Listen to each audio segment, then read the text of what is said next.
Thank you very much. Okay. So thanks a lot for the invitation, Leo, and thank you to the Melo Committee. Really, it's a pleasure to be here and to try to share to you what we know about creep. It's a little uncomfortable for me because usually when I do a lecture, I have really done myself a part, or the PhD is finished, is ended, and so on. And here I will present more work which is ongoing and the result of literature review, but also, of course, all the already background that we had at the large scale level on creep. But well, let's look at the PowerPoint and what I've prepared. So I think I share this. So yeah, you see the screen? It's fine. It's perfect. Okay, and myself, I need to see correctly. Where is it? Okay, it's here. Okay, like this, you still see the screen. Okay. So I want to present my co-worker, and there is Gillian Brinza, who is starting a PhD and working more on Inconel 718. Fan Shen, who is working in AID4Greenest project that I will summarize at the end of my presentation. Then you have Laurent Duchesne and Professor Mertens. Laurent lead with me the group, and Anne Mertens, as well as Jérôme Choufang, are the metallurgists that help us with all the characterization and very interesting discussion. And a key researcher to build this presentation was Carlos Rojas, because he's the one that is in the third year of PhD. So we already worked a lot, and he already begin the implementation of a model at smaller scale. But well, let us start really creep. So we have this minimum creep strain rate, and you see it's quite constant when you have a standard material for constant stress and temperature loading. And in this curve, you have a first creep stage, a second one, and a third one. So you start with type of hardening, then steady state, and damage one that yield until the rupture time. And so this is what macroscopically you see at large scale. But if you try to understand what's happened at a smaller scale, you understand that if this is the increasing temperature and here increasing stress, at low stress, you have diffusion. That's the main mechanism of creep damage and creep strain.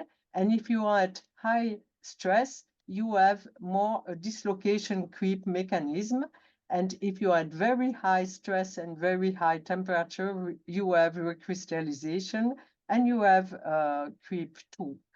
So this is the theory, and here is the result from different tests that you can apply, and you have plenty of HB map like this that demonstrate that the theory is indeed correct, and you have different zone of mechanism for the creep. And so creep is so important because it's everywhere in the industry that work with hot temperature, like chemistry industry, solar plant, engine in transportation. You can have a big shaft that can, for instance, be in big boat. You can have steel industry. So really, creep is there, and it's important to model it first to do a correct design of the different components, but also to manage correctly the maintenance and investment plan. And sometimes just to be able to sell your material, you have to do creep test. And for metallurgists, understanding everything is really mandatory in order to optimize the alloy composition and the heat treatments. So the content of my presentation will be, first we go to phenomenological approach, then we look at a smaller scale, then I present you the result of one big research we had on solar plant where there was fatigue creep, one slide on nitrogen, and just as a conclusion, what we are doing in this European project where there is a creep work package. So let's do on. Larsen-Miller parameter, that's an old parameter, but that is still used because it helps to decrease the time to do creep test. If you have a creep test at a certain temperature and certain stress, in fact, it takes sometimes months. And if either you increase the stress or you increase the temperature, you can have a shorter test and go to weeks or even days or even hours. But of course, you need to be sure that it is an equivalent test, but a quicker one. And Larsen-Miller helped this. But Larsen-Miller is based on the power law, and it assumes that if you define the constant stress, then after playing with the equation, you see that you assume a constant value here, and you arrive to this function. And if you plot this function according to stress, so you define the stress, you define this function, and this function, you can see with the temperature T, big T is the temperature and the small t is the time to rupture, then you can really, using this curve, check effectively for this temperature and this stress, what is the time to rupture. And thanks to the Moncan-Grant equation, as you assume that the multiplication of the minimum creep strain rate multiplied by the time to rupture is a constant, of course, you can also replace the T, R here by the epsilon dot M. So that's quite convenient, but it works only if you don't have too big microstructure change. And so there is even some concern because we know that the mechanism, when you pass the yield stress, the creep mechanism should change, and there are different microstructure events. And when you look at the power law exponent, N, it's still the same before or after the yield stress. So this is the case of copper, for instance. At hot temperature, you have the temperature there and the yield stress there. And so it's quite puzzling. And if you look at the creep strain here and time there, you realize that according this temperature, when you go to higher temperature, you go lower here, you don't have the same shape of the curve. And if you work in finite element, well, the change of the shape of the curves is a problem. To tell that it's the same because Larsen-Miller is the same, well, not really. And if you look at the strain, the creep strain rate here, well, the shape is also different. So that's quite puzzling. And also with this Larsen-Miller parameter, you have one dot, the minimum creep strain rate, and you have the end, the scalar, the time to rupture, but you don't have your curve or your constitutive law. So Wilshire look at it, and looking at this case, he tell, well, power law is just looking for this stationary level. In fact, what is very important, in addition, it's the first and the third state. And so he built his equation on these different states. And these equations really have more meaning than Larson-Miller parameters, because he set one set of equation per mechanism. But it's still scalar. It's still how to find this TR or epsilon m, but they are linked by this equation. If you want to have really what's happened for any level of strain, then you use this stress function. But this stress function, these parameters become functions themselves, the W and the KW. So it's become a little difficult. But nevertheless, the big innovation of Wilshire is that it doesn't work with stress, but with the effective stress. So the stress relative stress, because the stress is divided by the ultimate stress state. So with this, he is happy because he has indeed the epsilon dot m, so, and the time to rupture, and he finds different curve for different mechanisms. You have here the change of slope is related to the yield stress. So that's better, but still not perfect. And if you have more mechanism than just what's happened before yield stress and after yield stress, for instance, in this material, you have bainite degradation, so you have to add another set of equations. So yeah, it helps, but it's plenty of parameters to just find two numbers, the time to rupture and the minimum creep strain rate. So for finite element modeling, it's not perfect. And also it's based on Moncan-Grant assumption. And when you look at this 800H or nickel chromium alloy, you see that rupture time versus minimum creep rate, it's not totally a line. And so we are in logarithmic scales. That means that the accuracy of this is questionable. So this is an issue. Nevertheless, if for industry you need really to predict time to rupture, today, machine learning is quite powerful, and so they don't need equation. And thanks to database, they have they had a huge database, because in this case they rely on 27 different composition, and they had 212 creep curve. And so in their database they had carbon low alloy and high alloy steel, different phase, and the chromium content could vary from 0 to 9%. So it's true that they had a nice composition pattern, but if they wanted to predict correctly the time to rupture, they discovered that they had to add the yield stress. If they did not add the yield stress, that somewhere represent the microstructure, then you see their prediction versus experiment was really bad. But if they add this yield stress, that's okay.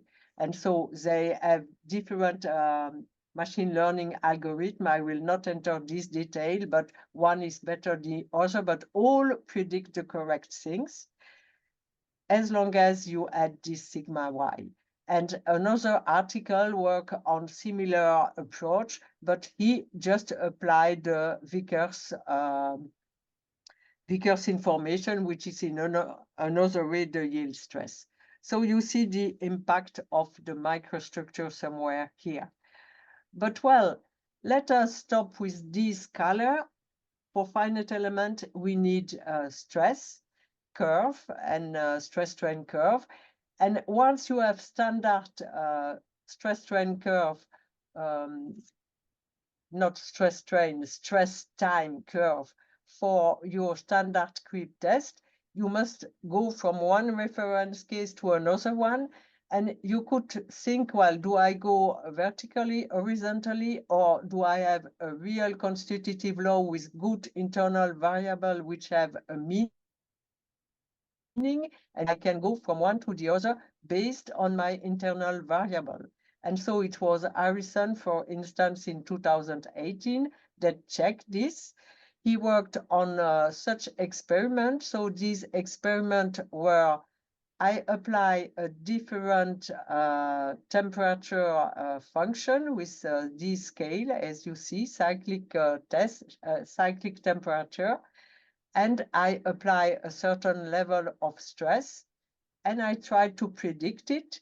And if I try to predict it with assumption of vertical shift, I'm quite not too bad, but I'm better that if I use an horizontal shift to go from one curve to the other, but I'm still not perfect. But as he use internal variable and constitutive law, which has a physics meaning inside, he could finally arrive to something which is not perfect because the gray line or dot on the experiment, but it's not too bad, the red approach. So it's feasible.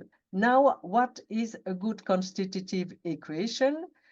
We work personally on the Ahmed approach. Ahmed defined elastoviscoplastic damage creep model, and we implement it in the Morsch PhD. And so you see that it takes into account the primary state, the secondary one, and the third one, with each time different equation. And so here you see that we have put different parameters value. It's because we identify it within our AID4Greenest European project about this material, 30 chrome, molybdenum, niobium, and so on. So we do both manual and Leeuwenberg-Marquardt, our own identification tools, and we find all these parameters based on the standard creep test that we have found at interesting temperature and different stress level. You see that the result is not too bad, but still it's only one temperature, and you know that probably for the stress, I can interpolate, but if I want to know what's happened for other temperature, if I don't do any test, I'm still not there.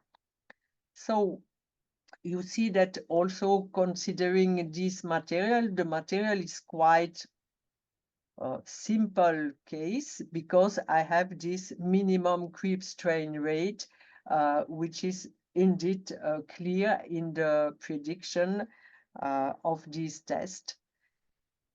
And the problem is that you don't always have nice material like this one. You have, for instance, for 800H, something which is quite different from this classical creep strain rate versus time function.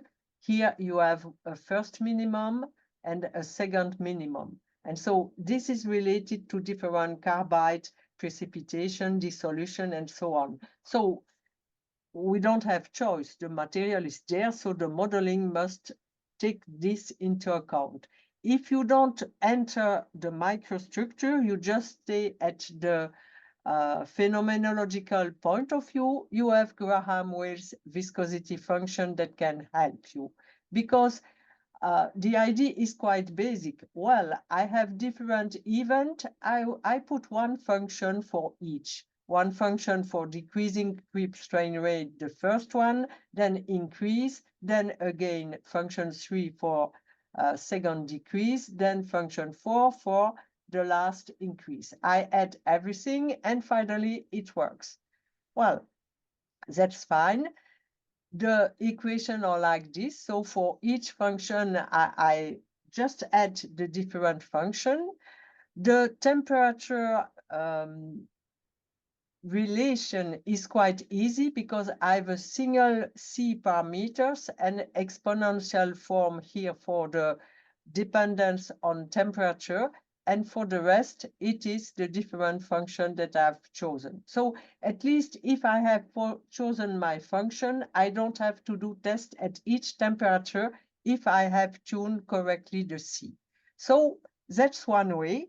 That's the phenomenological approach, and that's already available in our code.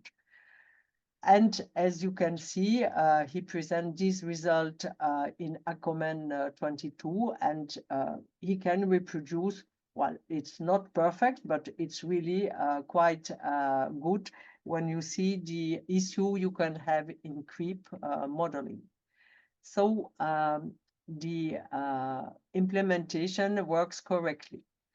Now, if you don't want to rely on too many tests, you prefer to have a physical material model and to look at the creep mechanism. So I already present this. I just insist a little. If I go in this HB map here at the top, that means that my main creep mechanism is just dislocation sliding. If I'm in this zone, I have dislocation sliding and dislocation climbing. And if I am at lower stress, I have more events that happen at the grain boundary, and mostly at triple point junction. And so there I have plenty of vacancy. But well, if I'm in this zone, everything mainly happened inside the grain boundary.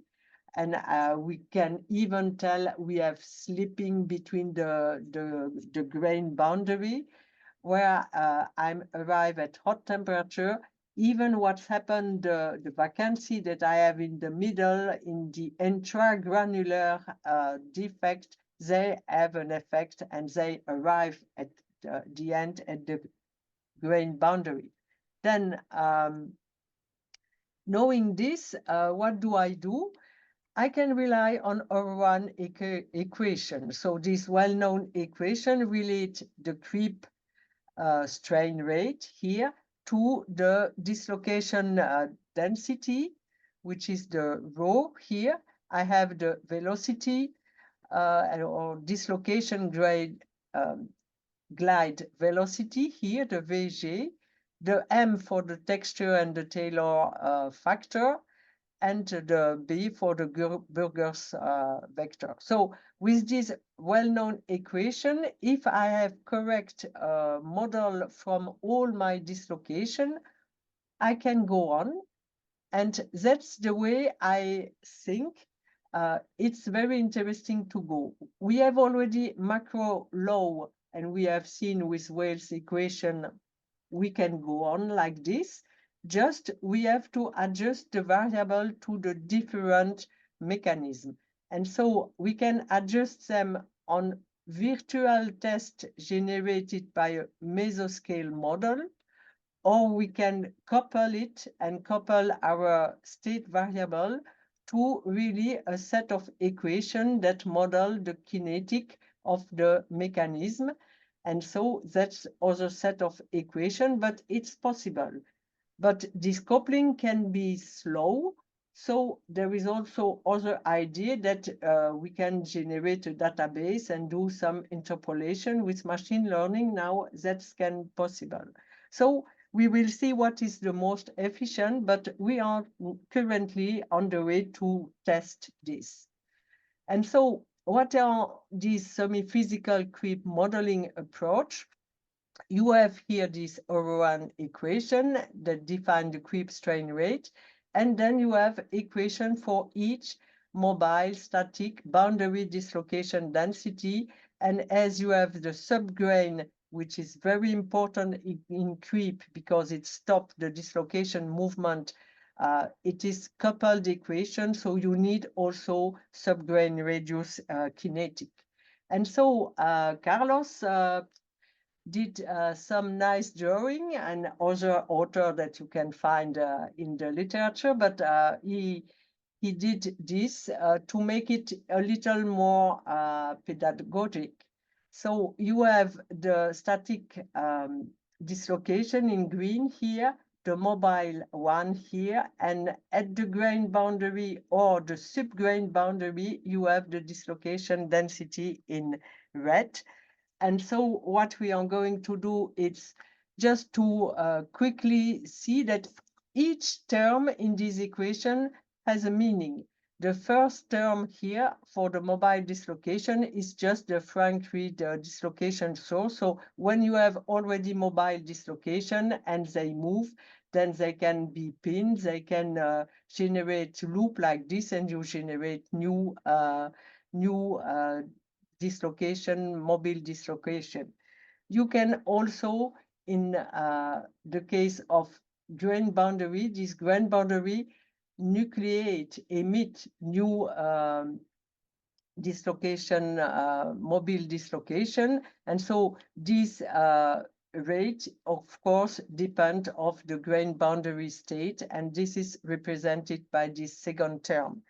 Then the dislocation, mobile dislocation can be trapped in the subgrain, and so it will be a minus in the dislocation mobility here and a plus in the static dislocation density there.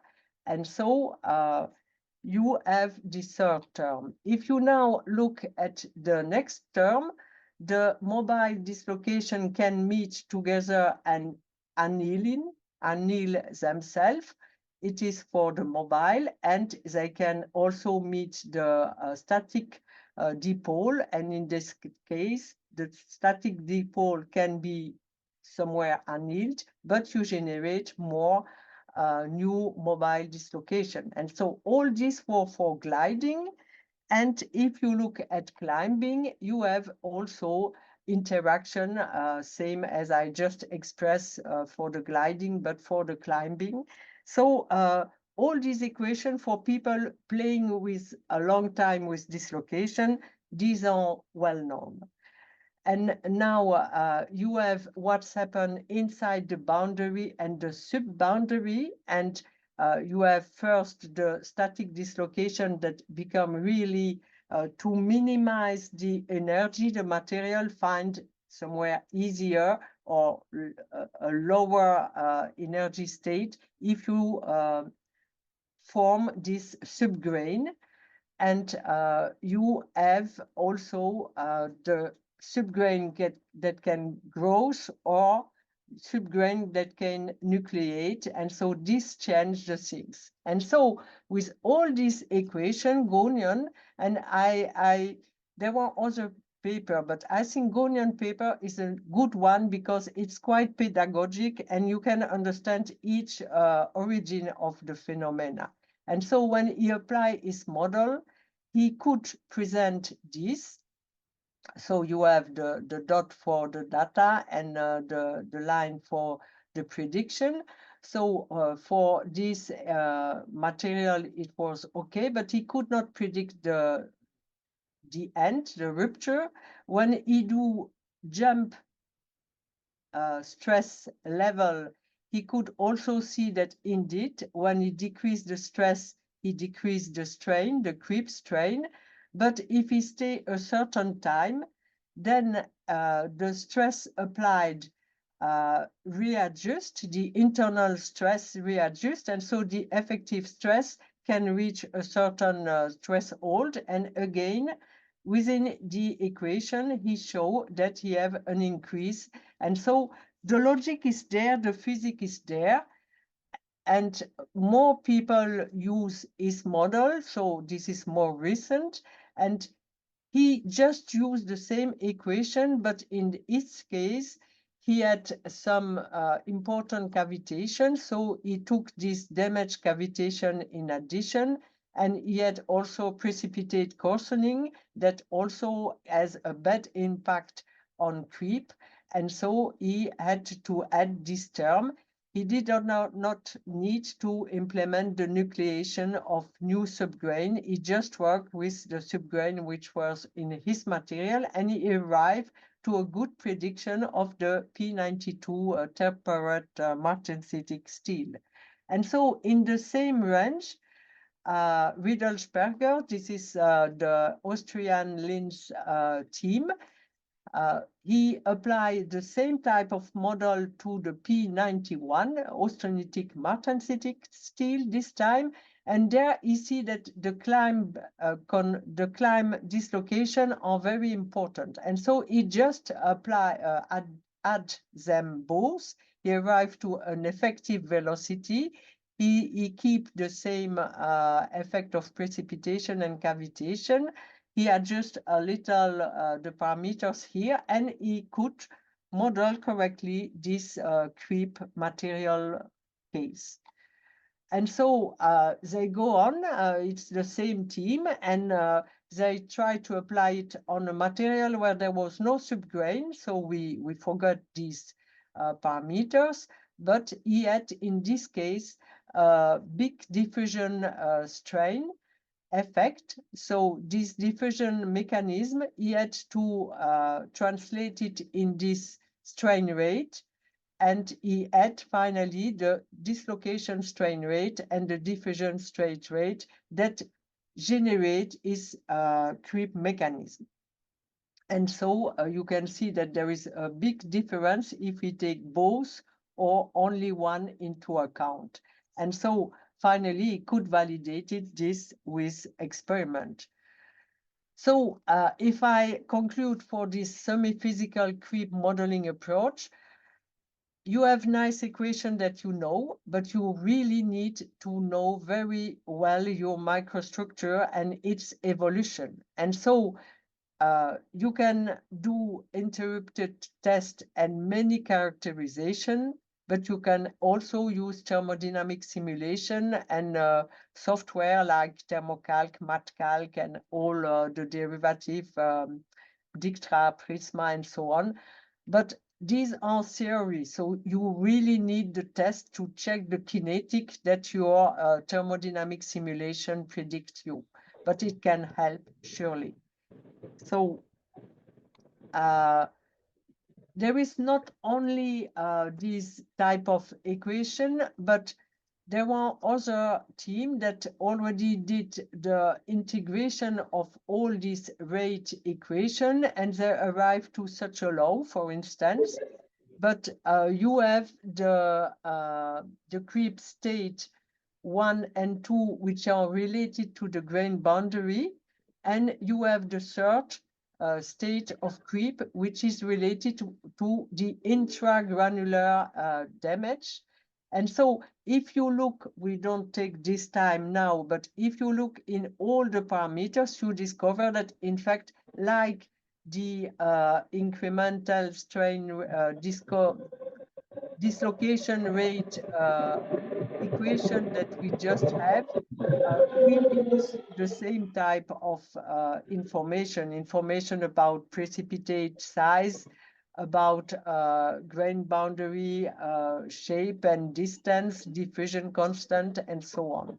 So, and this guy also found that if you just take into account the grain boundary case, in this case, they could not predict the last rupture, and really they need intragranular damage to model correctly what's happened.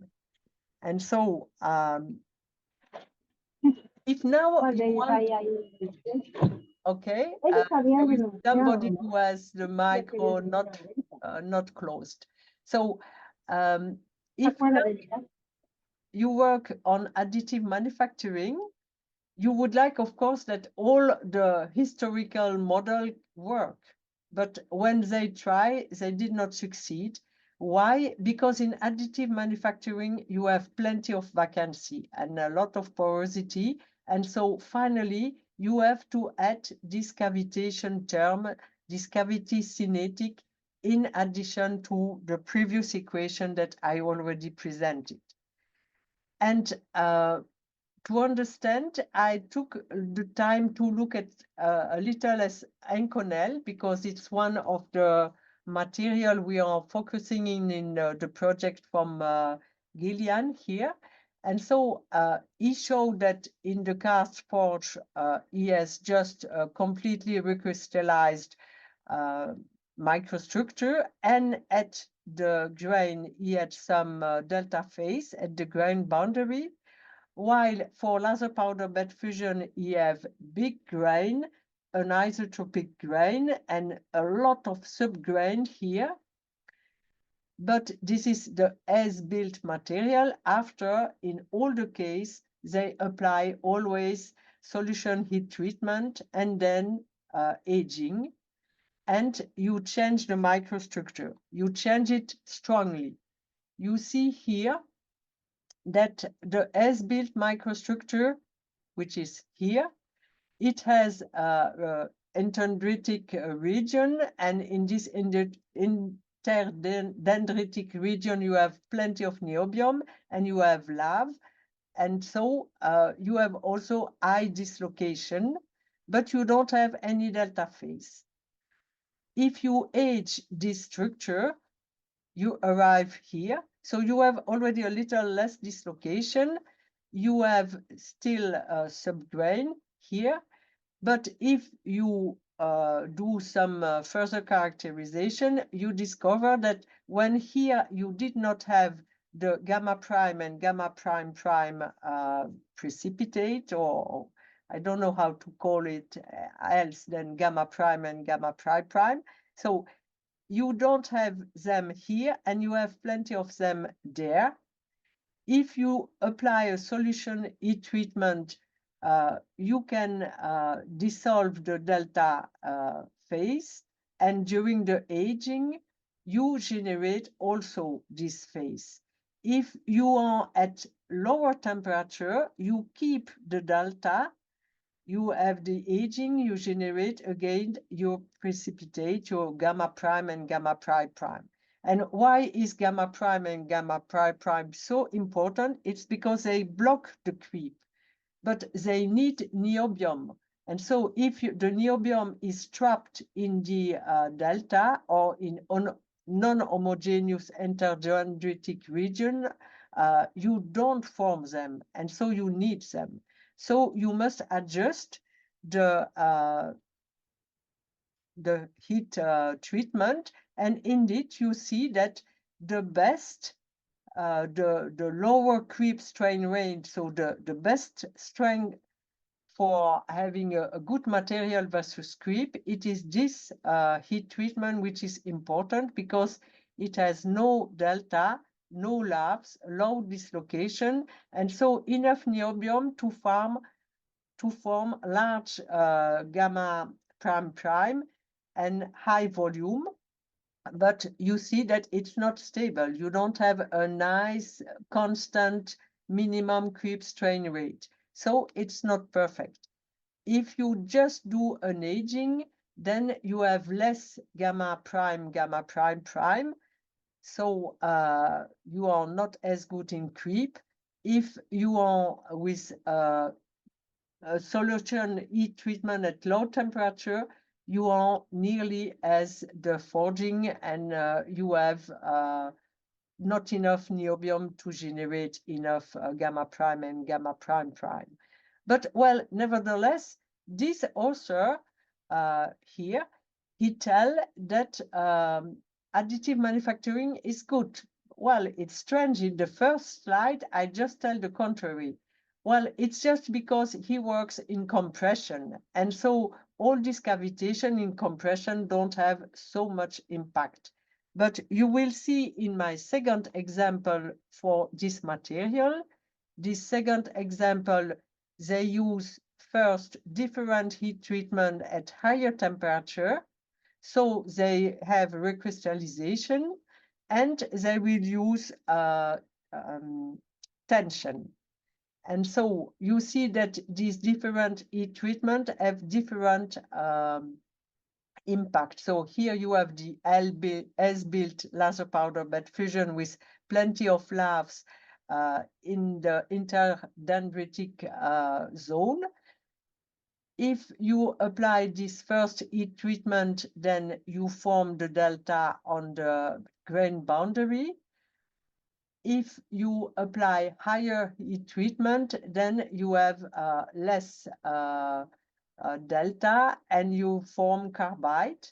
And if you have very, very high temperature, you form higher carbide. But well, the important point was also the grain boundary value.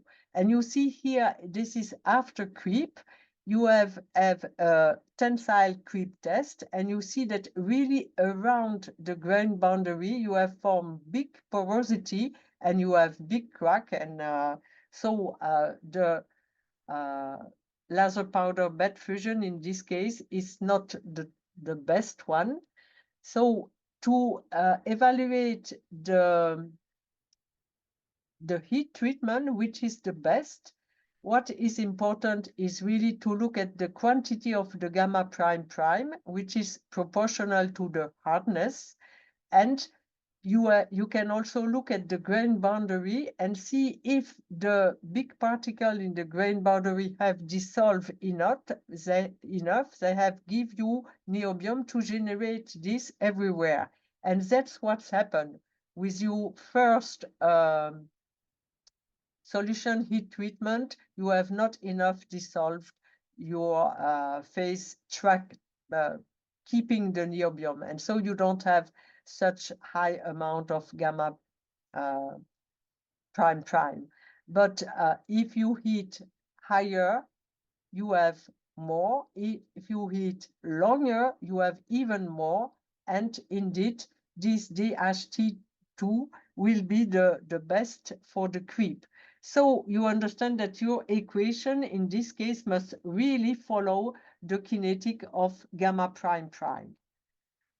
And that's what this author did on this type of material. And he observed really how was the niobium trapped first in the grain boundary and how the grain boundary could be weakening.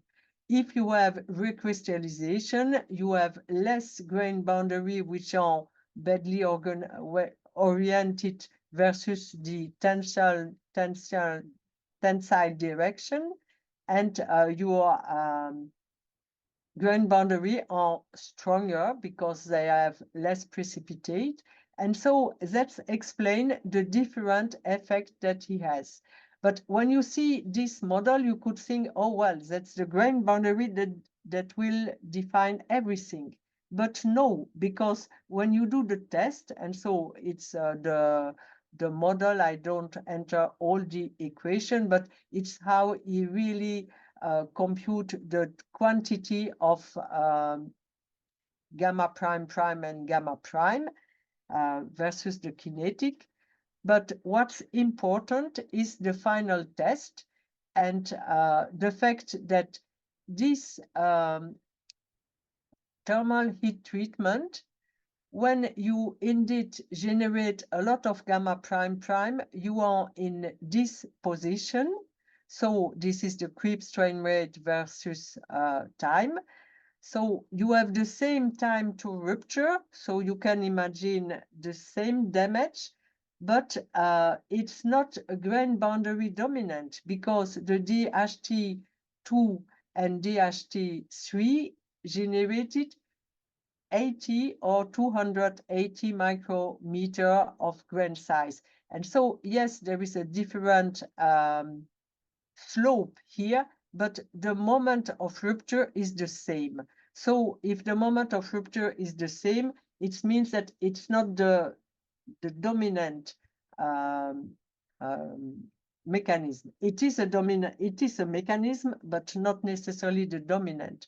And here in tension, you see that they need this thermal treatment to try just to be as good as the forging.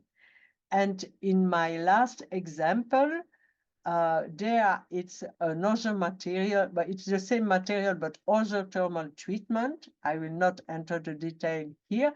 But what's important is that first, the model that Mr. Wu developed is quite good, but he needs the cavitation term. If he doesn't take into account the cavitation in this laser powder bed fusion case, he cannot predict the real experiment.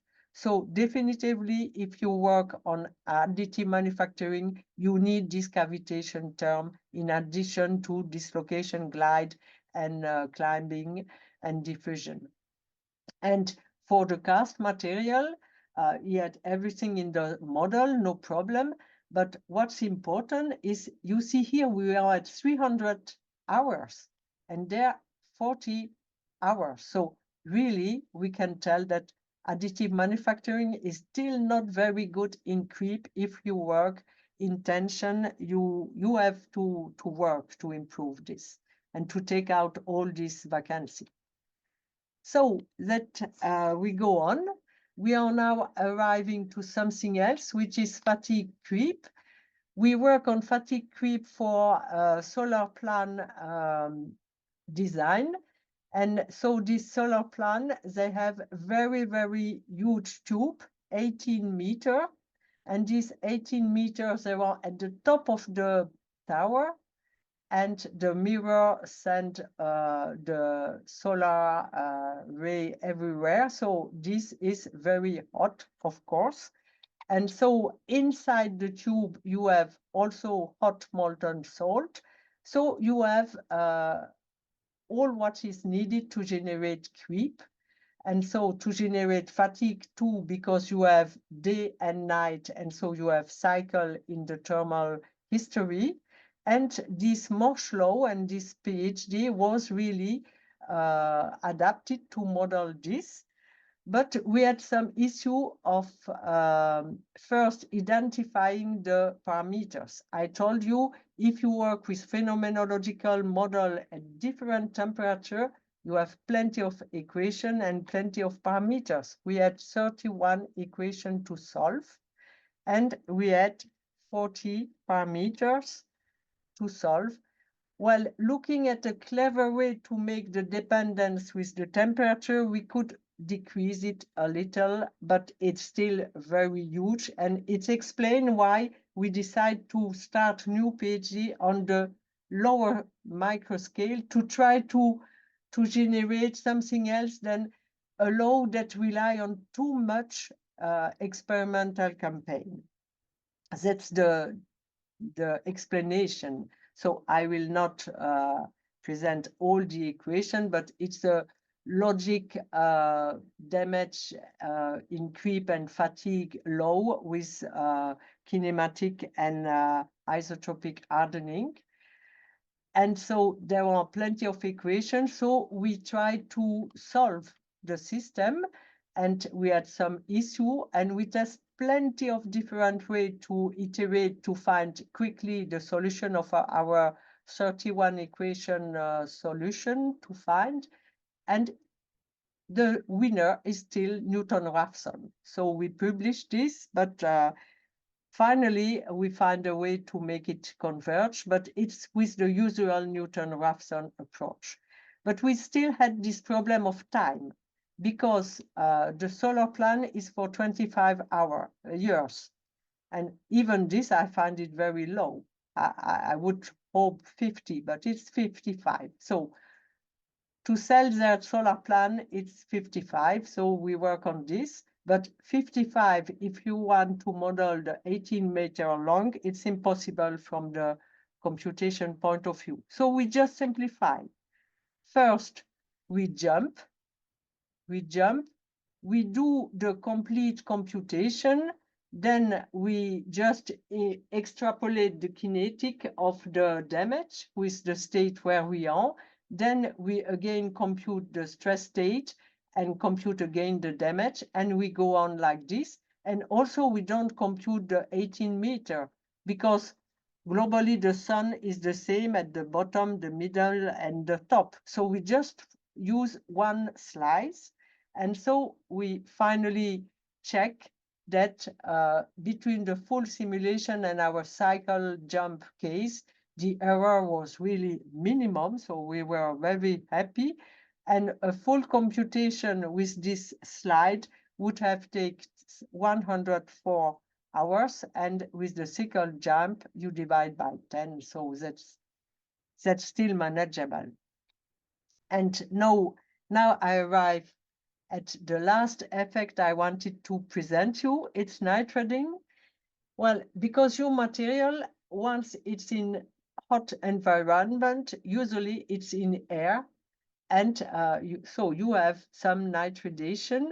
So for this case, it's very, very important, because we were lucky that Mrs. Alice Young, she did a test of as-received material, aged material. So she have a sample which is aged, a sample which is as received, and she had nitridation that make that she had a sample which is fully nitrated, and she proved that nitridation is good. It's strengthening for the creep. It's creep hardening. So when now you look for a real case material, a tube, for instance, you have to know, well, finally, if I have a few millimeter or even micrometer, 0.5 millimeter here of nitrated material, do I change the result of a 10 millimeter sample? Yes. So here you see the Northoner flow that we just tune on the fully aged sample, fully as received sample, and fully nitrated sample. So we tune our low, and then we compute what's happened when you have a non-homogeneous cylinder here, not cylinder, a full sample here. And so you see that even if we have only for maximum 400 micrometer in 5 years in the furnace, if you apply the creep test after, you are here. And if you don't have nitridation, you are there. So there is a very, very huge impact on nitridation, so don't forget it. And I arrive at the end of this presentation. Thank you for being still there. I'm working within a European project called AID4Greenest, and the work package 3 is really to model this creep behavior of this material.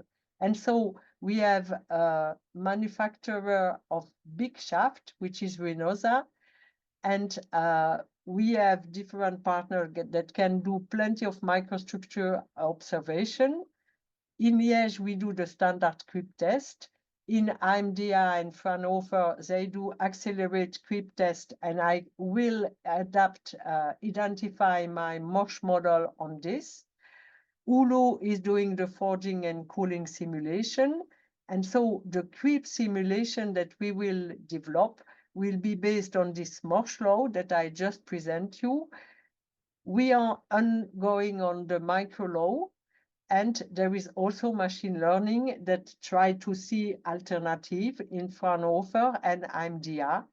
And so the goal is, first of all, to solve this issue for this material, but of course to develop generic tool.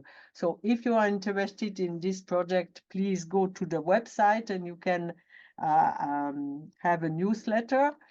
And you can also go to YouTube. You see here all the partners that work on these things.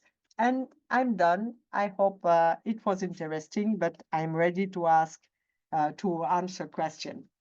And please give me your feedback if you think that we choose a bad model or I tell strange things. Don't hesitate to comment.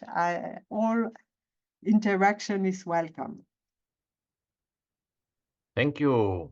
Thank you, Anne-Marie, for a very comprehensive overview of all of your activities combined with literature data on creep, both from experimental point of view and modeling point of view. And yeah, the presentation is now open for discussion, but I think I will stop here the recording. Okay.